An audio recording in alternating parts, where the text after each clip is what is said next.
Hello everyone. Back again with film recaps. In this video, I'm going to recap one of the thriller suspense films from 2023, titled Schlitter, Evil in the Woods. Before we get to the storyline, I'd like to wish everyone a happy and great day. Without further ado, let's get straight to the storyline. The movie opens with a stunning shot of a forest in a rural area. We meet a young boy named Lucas, who is helping his lumberjack father with his work. Despite his struggle to hold the sled, the father Louis continues to load more logs, causing the sled to slide down uncontrollably. This enrages Louis, who slaps his son hard and calls him worthless. Feeling humiliated, Lucas runs away from the house and heads to the forest. Sometime later, we see another boy named Matthias bicycling in the same area. He notices his friend Lucas running alone, but the upset boy doesn't stop, so Matthias chases him into the forest. Matthias eventually catches up with his friend, and notices his red cheeks. Just then, they notice a door in the distance, and decide to enter. It turns out to be a small bunker, where the boys pretend to be soldiers and begin playing. Lucas forgets about his problems for a while, and has a great time with his friend. After some time, the duo decides to leave, promising to play again tomorrow. Matthias also encourages Lucas to stand up to his dad and not take his beatings every day. Later, we see the father and son heading to the city for some work. Louis asks him to pass his cigarettes, but the boy refuses, saying his mom said it's bad for the lungs, which enrages the father.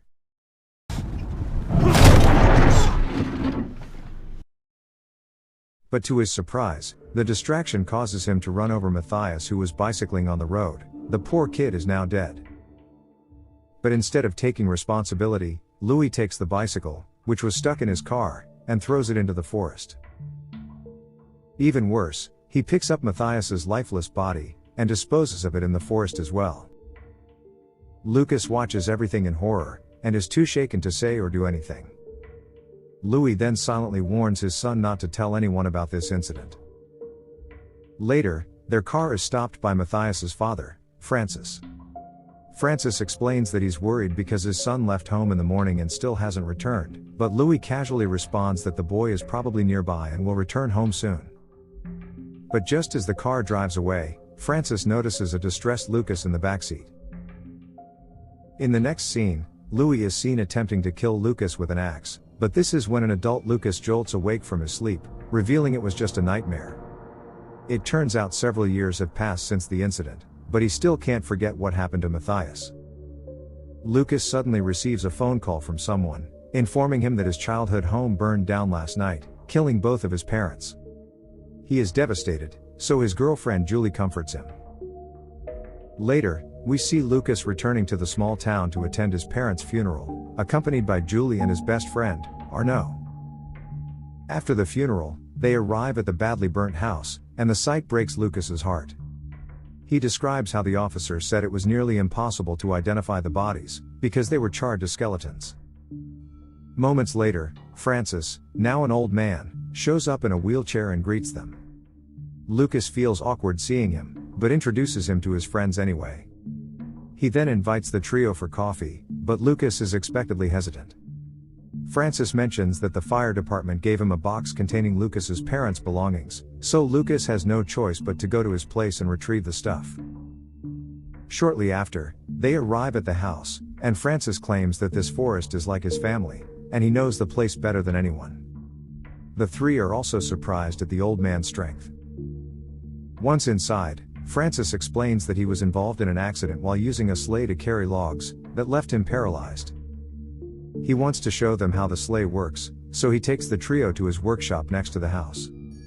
It is filled with handmade wooden items, all crafted by him. Faut faire attention! Francis shows them a wood-cutting machine that slices through wood like butter. He then shows a model of a sleigh he built to transport logs, and explains that this is called a Schlitter. But Arnaud says it's not as dangerous as he thought. Francis is enraged by the comment, so he claims that if this thing slips, it could instantly crush him. Upon returning to the house, Lucas asks the old man for the box the fireman gave him. Francis claims it's in his garage, and says he'll retrieve it immediately. After he leaves, Lucas starts making coffee, but he's startled when he comes across Matthias' old cup. He also sees a vision of Matthias standing in front of him, revealing that he still can't move on from that incident. Not long after, the old man returns with the box, and they discover Lucas' childhood photos. They soon find a picture of Matthias as well, and Francis reveals that Matthias was his son, who had an accident while riding his bicycle, and fell into a ravine. He adds that after his son passed, his wife was so devastated that she took her own life. Francis breaks into tears, as he reveals that he still hasn't been able to move on from their losses. Lucas feels really bad as he has to keep the dark secret for a long time, and the group of friends decide to leave, citing that it's getting late. Francis then asks Lucas to come back someday, saying he has something important to tell about his parents. Lucas agrees, and gets into his car, but it doesn't start for some reason.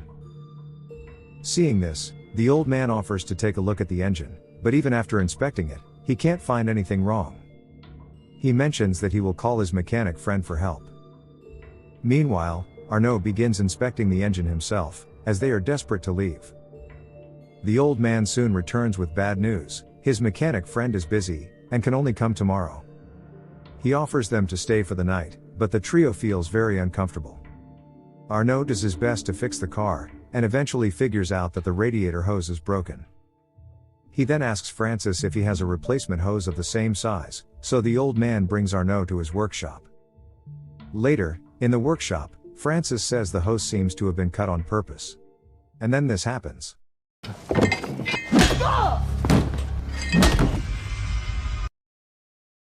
Meanwhile, Lucas and Julie are in the house, when they spot someone they assume is Arnaud driving the old man's car away. Lucas immediately calls his friend, but when it goes unanswered, he leaves a voicemail asking where he's going. Some time later, the two head to the workshop to find Francis, but the old man explains that he couldn't find the hose, so Arnaud has left to find a nearby garage. Afterward, Lucas tries to call his friend multiple times, but the latter doesn't answer. But he soon receives a text from Arnaud, saying he couldn't find any hose in the town, so he's heading to the city. This will take some time, and the couple has no choice but to wait. As evening approaches, Lucas receives another text from Arnaud, informing him that it's too late to return, so he will sleep in the car.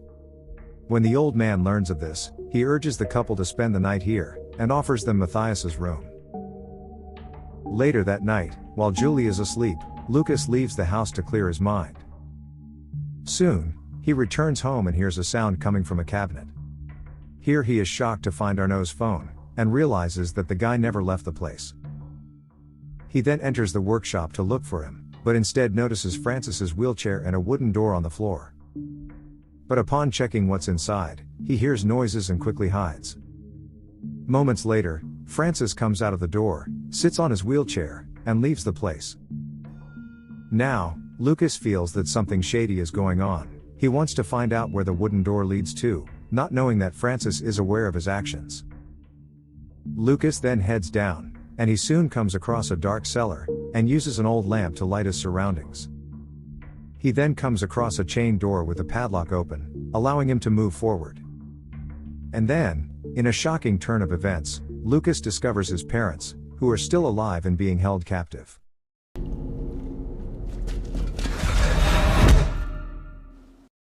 Elsewhere, in the house, Julie is worried that Lucas is not in the room. She gets out of bed and wanders around the house looking for him. But Julie soon stumbles upon Francis's office, and is horrified to find a cat's mutilated corpse. She then notices a picture of Lucas' family, as well as a drawing, which shockingly depicts a torture machine capable of killing 3 people at once, with the names of Lucas and his parents on it. Meanwhile, in the cellar, Francis ties up Lucas along with his parents in the machine he designed. Here we learn that the man is not actually paralyzed, and has been pretending all this time. He then recalls how Lucas was crying in the car on the day Matthias died, which means he knew about the accident. Francis also recalls a day when he was working, and his lumber accidentally fell under Louis' car. That was when he discovered his son's bicycle part stuck beneath the vehicle and figured out the truth. He then declares that they will now have to pay the price for destroying his family. Following this, Francis explains how he built a pulley system with ropes connecting the 3 people. Each rope supports another's weight, so if one person fails to hold it tight, a blade will be released, injuring the others. Francis then picks up his weapon, ready to cut Lucas's hand and make him drop the rope, but Julie unexpectedly appears outside the cellar. Lucas yells at her to run, while the old man is hot on her heels now. Later, when Francis returns home, it's completely dark. And this is when Julie strikes him with a wooden chair. But he quickly recovers and starts pursuing her once again. He attempts to stab her, but Julie manages to break free. She swiftly locks herself in one of the rooms, and barricades the door with some furniture. Meanwhile, in the cellar, Lucas and his family are in a dire situation, struggling to hold onto their ropes. Louis blames everything on his son, claiming that if he had given him cigarettes that day, none of this would have happened. But Lucas tearfully responds about how difficult it has been to live with that guilt for the past 20 years. On the other hand, Julie tries to call the cops, but there are no operators available. She then realizes that Francis is desperately trying to break the door from outside. In a state of panic, Julie smashes the window, and jumps out to save her life. The fall leaves her a bit battered, but she's okay, and she notices Francis already standing in front of her. Meanwhile, in the cellar, Louis finally realizes his mistake, and decides to sacrifice himself for his family. He asks Matilda to let go of her rope so she and their son can survive. Lucas begs his father to keep quiet, but an exhausted Matilda can't hold on any longer and lets go of the rope, causing the heavy blade to crash down from the pulley, slicing Louis' body into several pieces. Despite the horror, the mother and son manage to break free from their restraints in time, and manage to avoid their heavy blade. On the other hand, Francis has tied Julie in a woodcutter machine to kill her. He tells her that she was not included in his plan, but this is what happens for dating a murderer. But then, out of nowhere,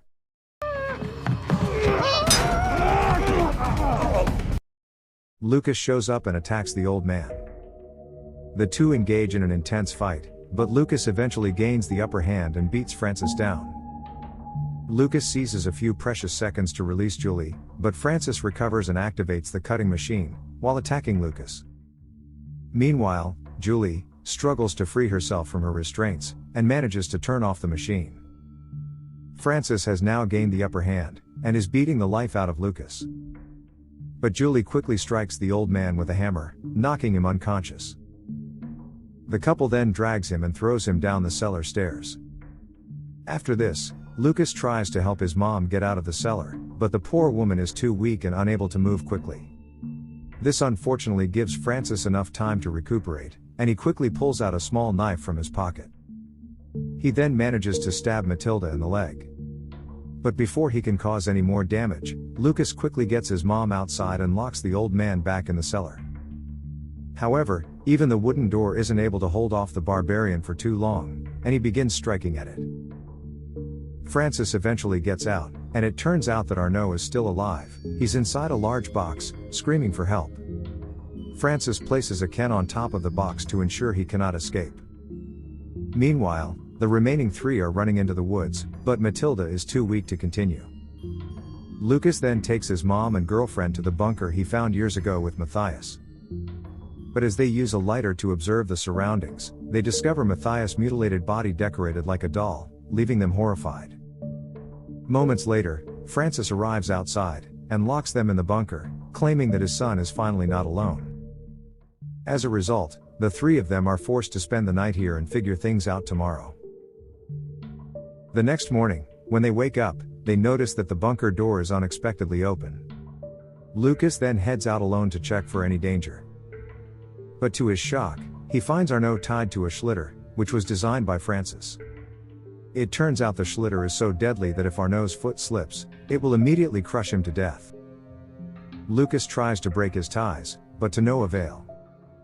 At this point, Francis appears, and reveals that he has taken Julie and tied her to a tree. And if the Schlitter tumbles, it will directly crush Julie. Lucas urges Arnaud to stay still, and then rushes to save his girlfriend. Francis stabs him in the leg, and the two men then engage in a fierce fight, both brutally hurting each other. But this time, Lucas, determined to save his people, digs down deep, and manages to overpower Francis. he throws him onto a sharp wooden spike, which pierces the old man's head. Unfortunately, the horror is far from over, as Arnaud can't hold onto the Schlitter any longer and is crushed to death. The Schlitter rolls down the hill, but Lucas steps in front of the Schlitter and manages to redirect it. But here we realize that he is struck by a sharp spike in his abdomen and gets severely injured. Julie tries to console Lucas, assuring him that everything will be fine, but he soon succumbs to his injuries. In the aftermath of this incident, several cops arrive, and begin wrapping up the bodies. All the men are dead, leaving only Julie and Matilda as survivors of this horrific massacre. They are then taken away in an ambulance as the movie comes to an end. Okay guys, thanks for watching. See you again in the next video.